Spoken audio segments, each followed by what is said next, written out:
Okay, friends, here is the third financial benefit of buying a home in any market. So we've already talked about this scenario, so I'm going to keep it up. This is the purchase price of $350 with a down payment of 5%, conventional with some closing costs. Initial investment is about $28,000. We have appreciation, so we're going to gain about $52,000 on this in 5 years, and a return on investment is 87.5 in 5 years of return on investment. Then we talked about the IRS, the tax savings. We're going to save around $21,000 in either savings or in refunds in the next 5 years. And then the last we're going to talk about is our forced savings account. So what does that mean? Okay, when you have a mortgage, it's split up into different parts. You've got the principal, the interest, the homeowner's insurance, and the PMI if it's less than 20% down. In this case it is. So your PMI is your mortgage insurance and your property taxes. Now the principal, that's your forced savings account because that is money that you are saving. Yes, you're making a payment every month, but that doesn't just go to the bank and save with the bank. The bank is actually taking that and paying off your mortgage through it. So if you have a 30-year mortgage, that means in 30 years, by making those payments every time, you are using some of that money to pay that off. That's your forced payment. Now we talk about that. We seem to focus more on the interest of it, but there is a benefit of just putting money down there and paying it off. So if you just did the minimum payment for the next 5 years, this is how it would look. So we're going to use that same calculator that we used before for our tax benefits because it did have some of the information that was kind of useful.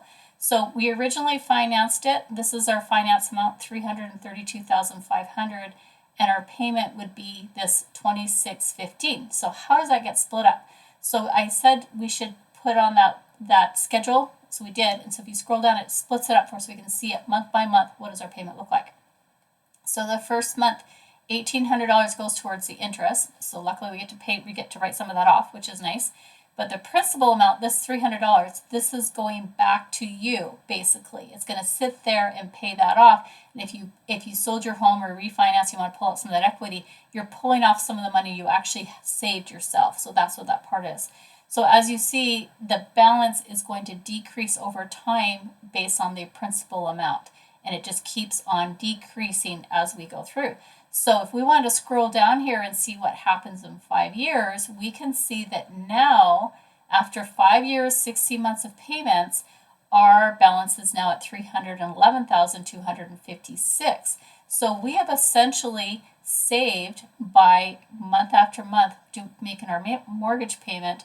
We are accumulating some savings there. And so, so you can see over here, it was 300. Now more is going towards principals, less going to the interest. So that alone is saving us another $21,000 for the next 5 years. That's $21,000 that you're not paying your landlord, that is actually going back into your pocket. So let's put this all together.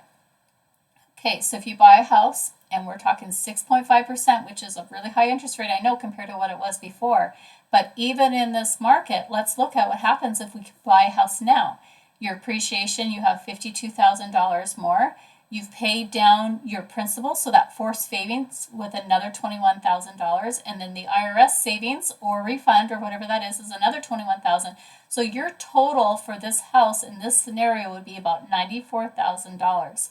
That's amazing. That is so much. It makes me kind of sad when I think about people year after year renting when they could be accumulating this wealth. And this is the reason why so many investors are investing in real estate, because it's such a safe bet. It's always going to go up. You don't have to put a huge amount into it, especially when it's your own home. You just have to put minimum down payment, sometimes only 3%, possibly 5%. If you have already owned a home in the last 5 years, you have to do 5% as your minimum down payment.